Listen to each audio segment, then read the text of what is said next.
Hey guys, so we are here at Biome Environmental Solutions to interview the MD and founder, architect Chitra Vishwanath. Chitra Vishwanath is a prominent Indian architect and sustainability advocate, known for her pioneering work in ecological and environmentally responsible architecture. She is the principal architect and managing director of Biome Environmental Solutions, a Bengaluru based design firm that focuses on integrating ecological principles into urban and rural development projects. Good evening, Ms. Chitra Vishwanath. So we are the students of VR from PS University. So thank you so much for giving us the time. We are really grateful for the opportunity. And as soon as we entered to the biome, it really made us a mark because it's very different from any other architecture firms that you see right now. So this was one of a kind experience, you can tell. So you have worked on a wide range of projects, like from various years. So you have done hospitality, you have done educational centers, you have done commercial projects. So what stood us to most was the different age groups that you have done, different user groups that you have done. So it might be the 8-year school or the yellow train school. Then you have the Matru school for the blinds and disabled children. So how was the experience working with different user groups? Yes, so as such, when you are learning architecture, architecture doesn't tell you you're learning only for a certain user group. Yeah. It's space you're making. And so it's a challenge anyways. Even when you're designing a home, there are children. Even when you're designing a home, there are disabled people in it. In fact, we designed a home who was for a person who was hearing challenged. And we had to study everything about it, like how do I make a house which can be seen, every corner can be seen by him. So these things are part of it. So you don't design, and in an ideal world, never design for a 40-something fit male. It is not an ideal world. And that's how our cities are being designed. And that's why a lot of people are not able to access much of our cities. 50% population cannot access our cities. That's why it starts small, whether it's a home or school or anything, it should be completely universally accessible. And for all, for the toddler to 90-year-old. So you have to do that. So there is no experience difference. That's part of design. Okay. Yeah, that makes sense when your approach is only for everybody. Yes, yeah. In fact, when we talk about designing ecologically, we also talk about not only everybody, everything. So there is a philosopher, he is South African, Achille Mbembe, and he says the future is for everybody and everything. Why is everything? And what is everything? Nature. Everything is also what the humans have made. Everything is also all the flora and fauna we are losing. So all that together, even what we have made, should be available for future. If it's a nice sculpture, it doesn't go away. You have to keep it for future. It's very interesting to know. So our next question is based on your Vakuba Eco Lodge. So the site was very near to the lake. So what were the unique challenges you faced while designing the project over there, and how did you address them? Yeah. So, in fact, the site wasn't near to a lake. Okay. The site is to get flooded. So you have a hill, little land, and then the road, and then there is land, and then there is site. And so if you have a hill, that means the land is sloping down. Yeah. So towards the site, the land was sloping down. So the site would become a lake in the rains. So it was to create a lake to hold the water, and when we create the lake, we are removing the soil and we create islands. So if you notice, the structure is about 4 to 5 feet above the ground. Okay. So that's where the structure. So you create an island to build the structure, and you create a lake to hold the water. So the water stays there, and with water there is more fauna coming in. By itself you get that, and you avoid flooding in your land. But because of the lake and the way we designed, we are not flooding the lower spaces. If we had just filled up, we would have flooded other land. Yeah. So that the idea was that we do our stuff, but we don't impact negatively the others. Okay. So and others too get the water when it comes. So it's been designed in such a way that the water will still go to the other field, because some water should go and soil moisture should happen. All that would also happen. So that loss won't be there. So the future is, how do you do?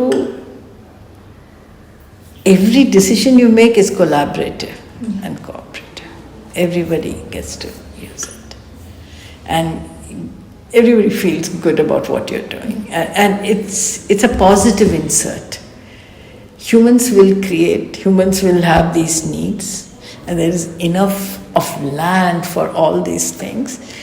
But how do we now use within the existing resources and within our planetary boundaries? I don't know how much you guys understand, but yeah. Because we have projects related to lakes and all, and there is something setbacks and all we are supposed to give because of the flood reason, so we wanted to. So, that project made us hate the lake. It Yeah. went to that extent. So, we were really curious what you thought about the lake.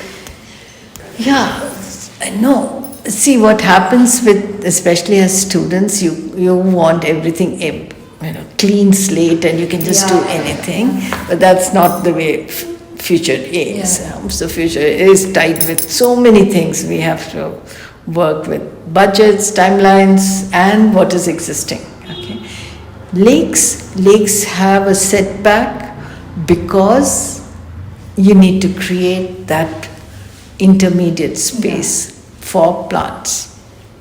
If you don't have a setback, you bring the building right to the lake, you're going to be silting the lake much more. You have to have that so that you have plants which will reduce the silt going into the lake. So that has come about, and that's a law for the ecology of the lake. And if you keep the lake, you have water. If you keep the lake, you have less mosquitoes, you have birds. It's a complete thing. So as an architect, now you have to start understanding holistically and bring a completedness in the design. And you cannot lean on that, okay? Be very careful. No, that was the first thing we saw, that there's a partition wall. It's a very unique partition. Yeah. It's And very the door, light. ma'am. Yeah. The door. Yeah. We were actually very curious about the vault also over there. That's Is it a vault or a these roofs are, they're not called vaults, but in a way it is a vault, but these are panels made of 3 tiles and on the ground and then placed above. You can see it on the other side also, so you get... so they're kind of like a precast. they're totally precast, including the beams are precast. We didn't know that it was possible Yeah. to precast the buildings and And so this is all developed at Indian Institute of Science. Okay. Some 40 years back. So how much is engineering part of the architecture learning? Zilch. A lot of it actually. A lot of it is you have to know engineering. You have to know what's happening. Because if you have to use this, it should not be only an aesthetic decision. It should be a decision of why. So in a project in near Mumbai, in Palghar, which is called Govardhan Eco Village, Yeah. and also the project here, which is our native village. Many other projects also, even in Yellow Train. We have used this system of construction. Why? Does it keep the room cool? No, you people talked about it earlier. Right? Yeah? Functionally, it We just talked that it's precast. Yeah. What is the meaning of precast? manufactured outside. Yeah, manufactured earlier, made earlier. Yeah. Okay, so these are precasted at the site. So when the walls are coming up, your roof is ready. Oh, okay. How do you do this roof? The normal roof. On site. Yeah, but what do you do like you're doing? Yeah. You have scaffolding, centering, and then you do the roof. And that means at lower level you can't work. Yeah. You have all the centering poles standing. Whereas here, you do it, you place it, the space below is empty. Just maybe 2 supports for each beam. You can do much work below.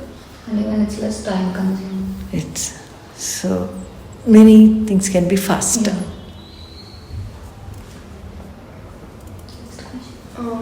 Also, a similar project, Action for Social Advancement Office, which is in Bhopal. Yeah. So there's a thing called a recharge well over there. So was it done because of the black soil and everything, or was it done for the cultural preferences? So similar thing like at Vakuba, the land was sloping and all the water from it's a layout, okay? And it's a plot, I think 50 by 80 plot, it's almost this big. But the water would come there. The general thing was everybody would fill up and make the building higher. But we were able to convince the clients that imagine that you bring the water into your land. So imagine a complete wetland in your land before the building happens. So there's only 2 car parks and a toilet and an entrance with a lift. Small reception and a lift above. So the whole water comes in. There's always water in the whole land. We have, if you notice from the car, there is a bridge which goes over the water where you have plants like, I think they have planted bananas and kennas and stuff. So there's water all the time. So water can come. And if more water comes in, it goes into the recharge well. So it recharges the ground, it holds the water. And if you see, there is a space there which is stepped, where people sit. If there's more water, that you can't sit there. That's it. We did see the picture of Yeah. So it's just that. So what we are saying is welcome the water of the land and don't do what others are doing, which impacts the next fellow. We said, okay, bring my water into my land. And I have water for future. It's so nice that you don't interrupt with the nature. Yeah, that's the way you have to work, because recharge wells are a very important element now in future. Because what we are doing is we are taking water out from the ground and completely using it up. So we have to now put back water into the ground. Otherwise we won't have water for future. And recharge wells do that. They create higher amount of soil moisture. When there is water in the soil, trees and other things, and if you keep on putting it, maybe some depending upon the soil types, some 8 to 20 years you will have water in the soil. Other thing it does is that it prevents urban flooding. Okay, because what's happening nowadays? Why do we have urban flooding? It's because we don't have spaces where the water can stay, and that would have been, then you will lament that we had 1,000 tanks in Bangalore and now we have only 200 or 400 or some numbers, and you'll cry about it. But we can keep crying about things, but we have to be solution providers. And the solution is find this extra water, let it go underground. That's what we want. If we go and make a lake, now where do we get 100 acres for? Like in the city it's difficult. We make a lake and we put the water in, it's just going to go evaporate. And that's going to create problems. Do we need to do that? Instead, we put it in the ground. It is not sexy, it's not like a water body lake, but it's much more of a common sense. But when you see a stepped seating, then a recharge well, I really thought was because of cultural preferences. Because when you look at the Indian culture preferences, you have Kalyani and everything with steppings, then there's a lake. So So you do that, but now we're doing it in a 80 by 50 plot. That smaller plot. So every small plot can be solution provider for the city. So you don't have to have a big water body. You have. So everything has a place. But if you go about saying that I'm making these apartments and that will be Venice, then there's something wrong. There's not something wrong. It's a big flaw in the narrative. But both by the architects and the builders. And that's something you people have to start looking at it more seriously. Instead, if it was saying, okay, I'm going to treat your water, the water which comes on our land and our terraces, everything will fall here, and I'm going to make a wetland, and I'm not going to take tankers of water from outside to make my Venice happen. That's will be different. So, the future is, how do you take decisions?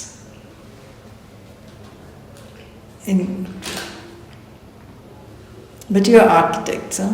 Yeah. You will have to work with the aspiration of the clients. Yeah. And then how to marry the two. The ecology and the aspiration of the client is what we'll have to be working at. That's your future. Earlier it will be aspiration of the client and then your own grandiose thoughts, and you'll create something. Those days are gone. Still you see many people practicing that, but those days are generally gone. We are in a planet with limited resources. It's a planetary crisis. It's all your future. You have to think differently. So one question we were really interested to ask is, you see, as a student, we have something called dream projects. So you say many of us have, a dream house. Okay, we want our house to be like this. So as such an experienced architect, do you have something like a very special project that you always wanted to do, but maybe some of the reasons you couldn't do it? I had a project, but this was really long back, almost during the beginning of my career. Was a project where we're designing a facility for the disabled with everything. It was disability of all kinds, all across. People would come where they'll be treated, educated, trained. And I think we had designed it beautifully. I designed it, and I was alone at that time, and I put a lot of heart and soul in exactly where the light should come and where everything should happen, how it moved. That didn't happen. But I'm very lucky that we've been able to design for the range in many projects.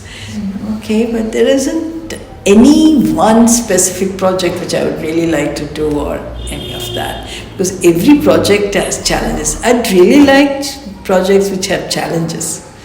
The easy projects don't have that. You lose interest. So in easy projects you create challenges. So there are times when the client doesn't have, let's say, the constraint of budget, or the land is also large. You could do anything you feel like. Then you will have to create challenges. You have to create in the design challenges for you. So because that is where you get the challenge. What material can I use? What structural system which I don't know I can use? What more can I talk about ecology? So I've had a client who had said, you can do anything you want, but give me the reason. And that's when we learned how to do ferro cement tanks, we learned arch foundation, we made vaulted ceilings. and rammed many things, and with everything a reason and stuff. So there is no one which is just like the one which I would like to design, but in every bit I want a challenge. I think Biome such itself will look for it. So I think that is our key point to look Yeah. for now. We should also start looking for challenges in our future projects. Yeah. And we should learn to appreciate them. Yeah. What you should really stop is looking at a structure with an eye only for an aesthetic, and that aesthetic which is kind of you always see and you think that is acceptable. Yeah. That is something you have to break the mold of.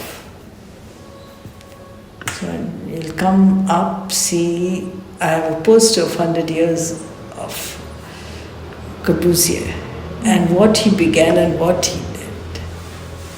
Extremely different. Very much. Yeah, so it doesn't stop. There is no one aesthetic.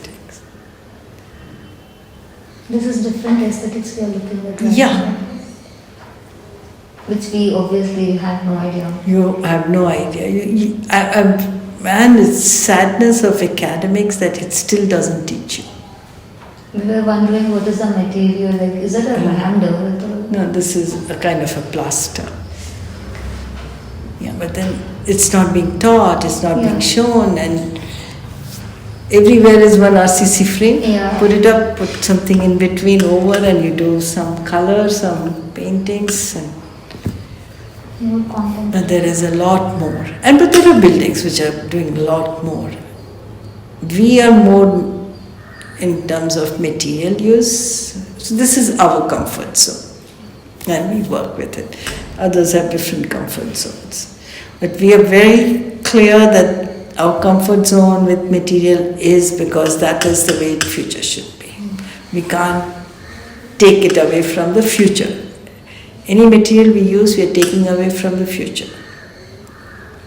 Would you believe that only for 70 more years we will have limestone? What does it mean? We won't have cement. Yeah. We need an So what does it mean? We won't have RCC structures. Okay. So we need to think of new ways of making cement. Need to think of less of cement and where to use it. If I need, which the city needs, metros and roads and bridges, that's where cement has to go. Why for homes, which is 17% of construction, is residential globally? Yeah. Why use such a product?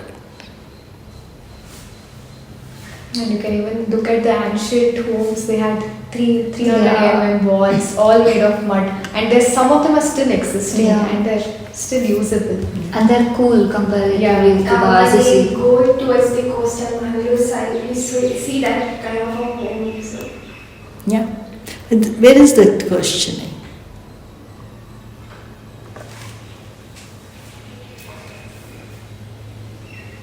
So now you were telling that academics, so if you had to tell a teacher or you have to teach students senses, then where do you start when it comes to sustainability and ecology?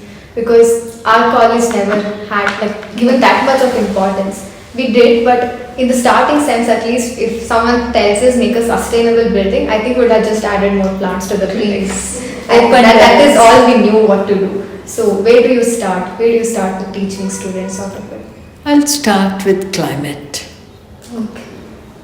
I won't start with making earth or this or that. I'll start with understanding climate. How are you bringing in air and light within the building? Because whatever you do, you can make with any material. Fresh, clean air and light is essential. Light is essential. How do you do that? I'll look at my sun path, my wind and stuff. Then I'll look at the microclimate, because now tomorrow this man builds up, how do I get light?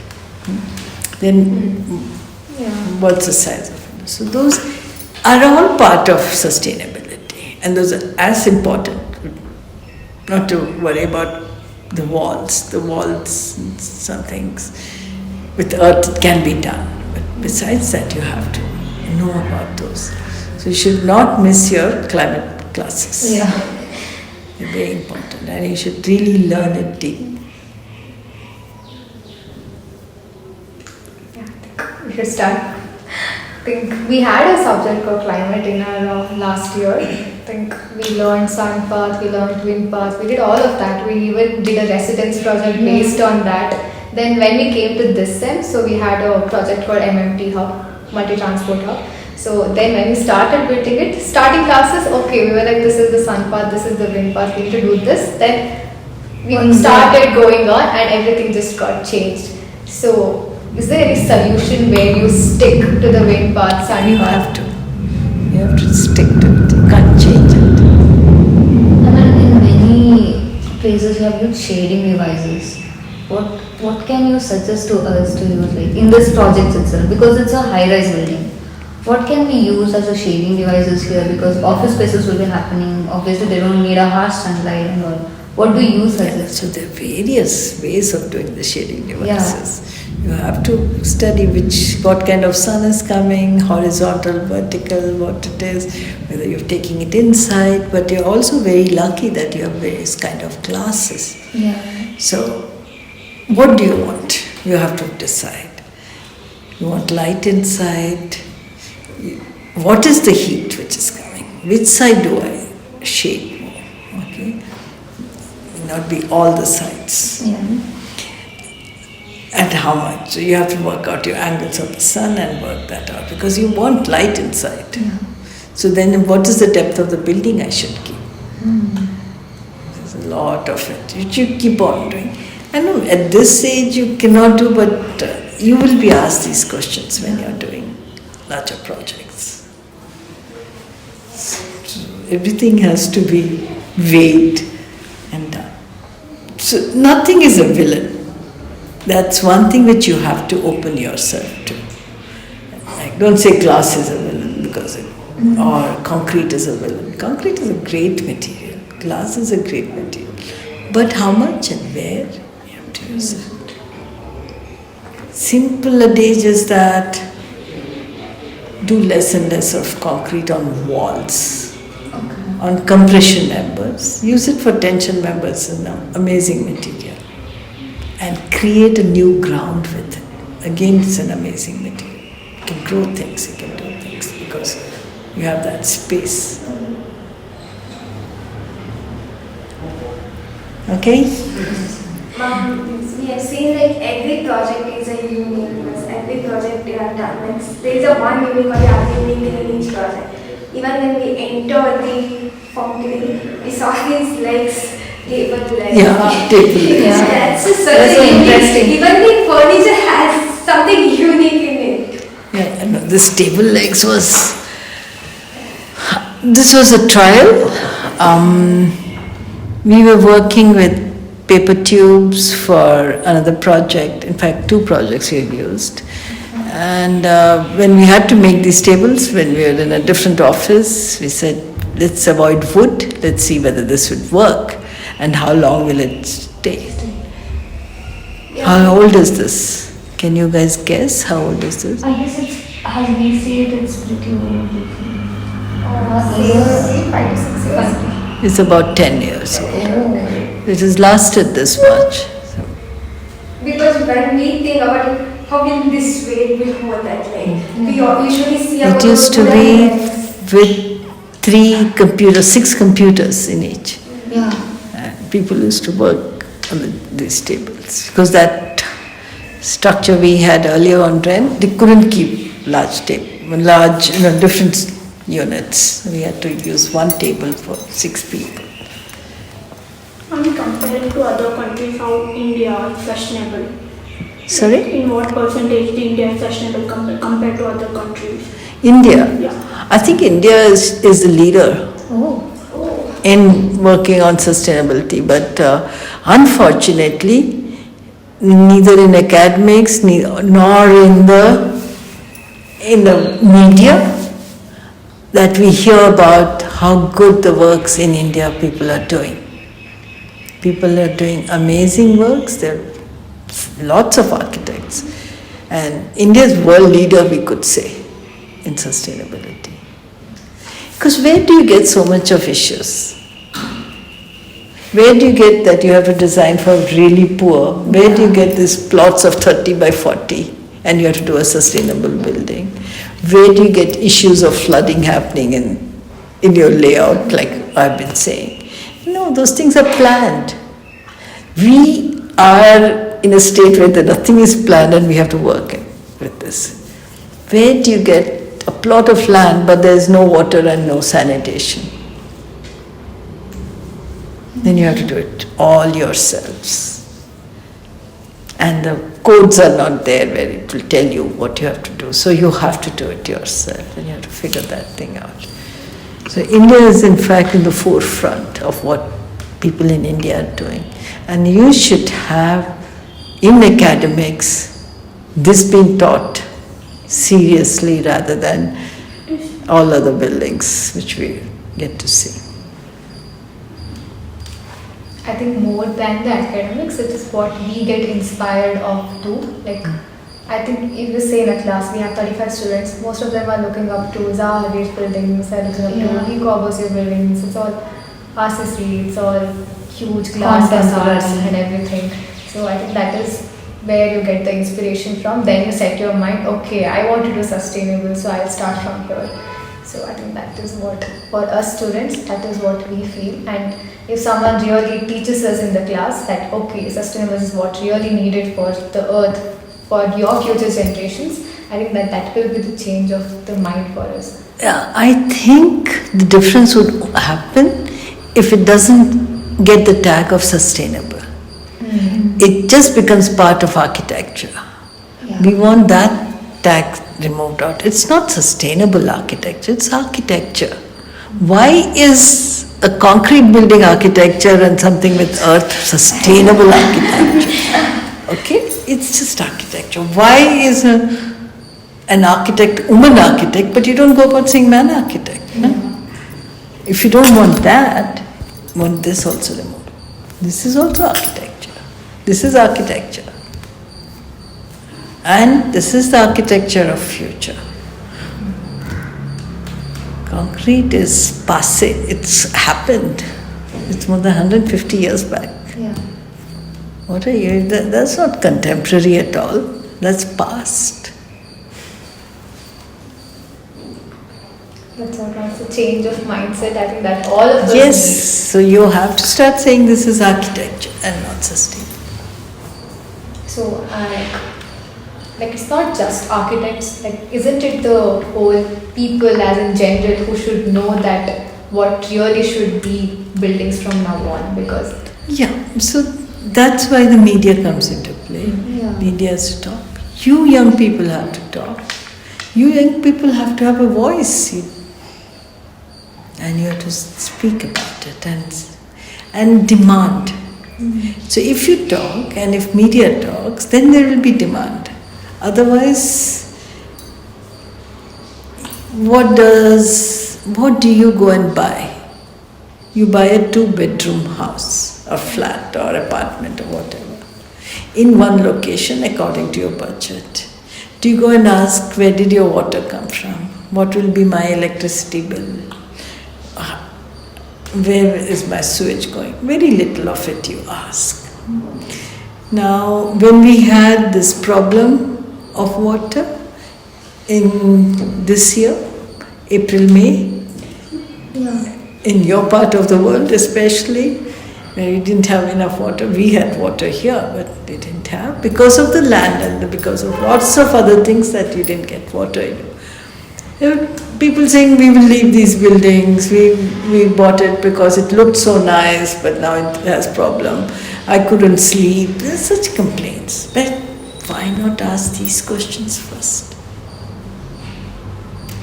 Why not you demand from your politicians, what are you going to do? No, you are all kind of shepherded towards fighting with each other. caste, class, religion, and you find. Instead, the future is good together, understanding everybody. How much do you walk, you people? Not much. Yeah. So that's one thing you all have to start. You have to walk, and you have to talk to people around you. How many of you know your lady who sells flowers near your temple?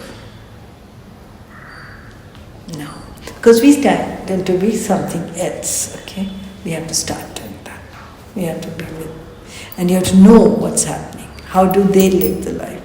And it's just be part of being in this world, no? Yeah. And then we have to start that connections again. Because yes, we had these homes which had juggly, and we keep saying all that. But which class of people had jugglies in their homes? Oh yeah, that is nice.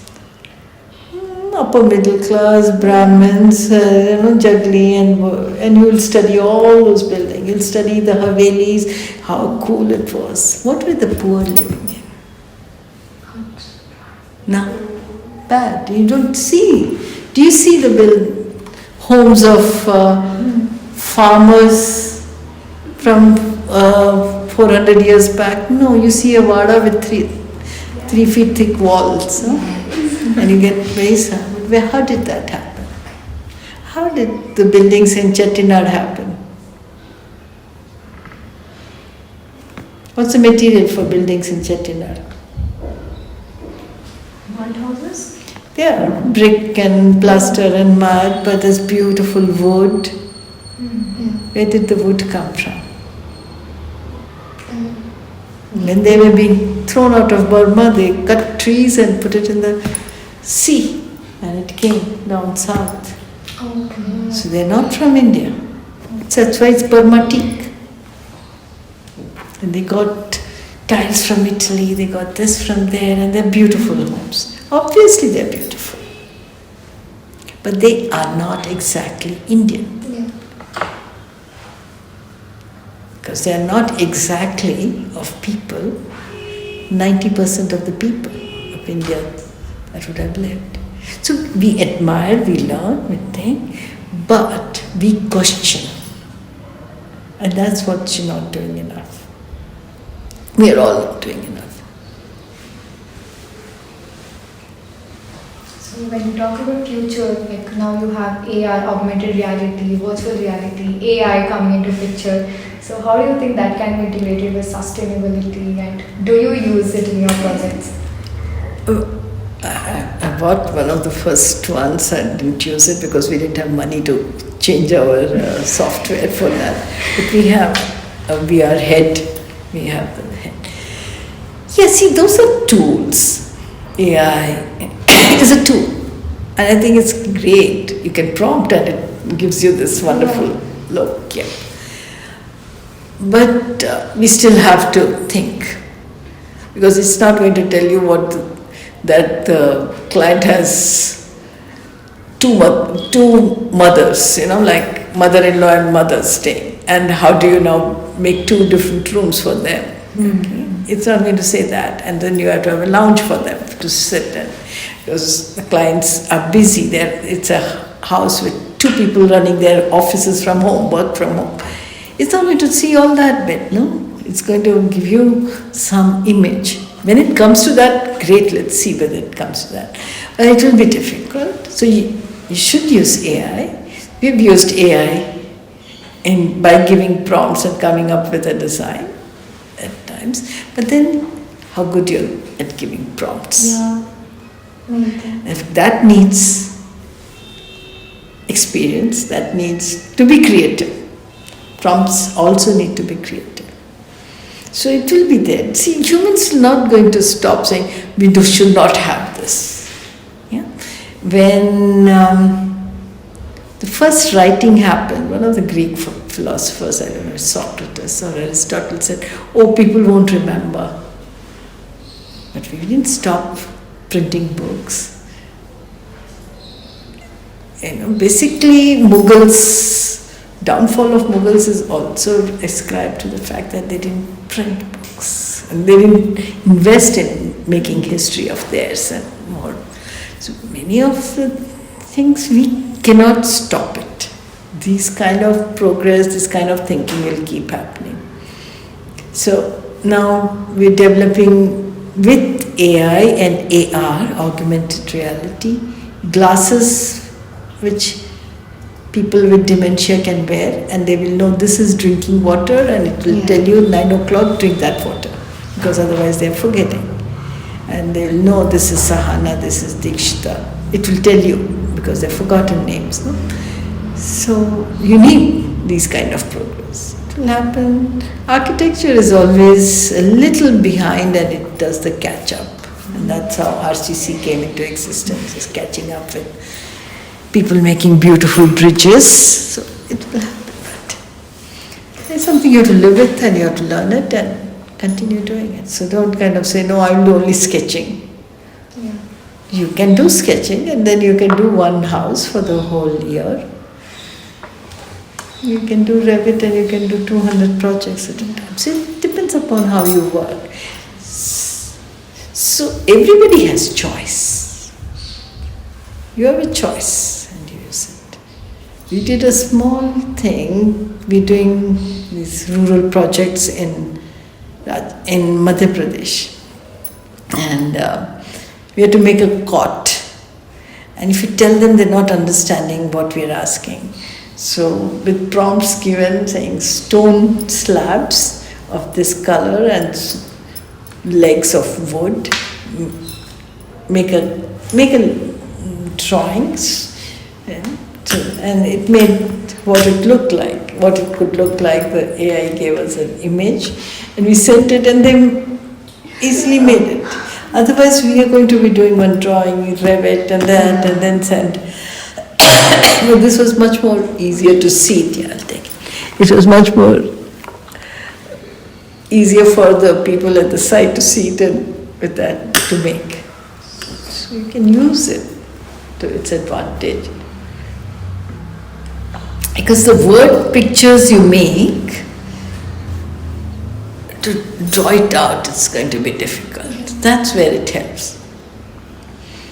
Like, I want a space, a kind of a play space, which is both inside and outside. It's covered and there are trees. So it gives you an image, then you put it, then you work that out. And imagine drawing it. Just that. You do a sketch, and you can give it to AI, and it develops it. It's a possibility. You should use it. Yes, no, I think everything comes with its own pros and cons, but Yeah.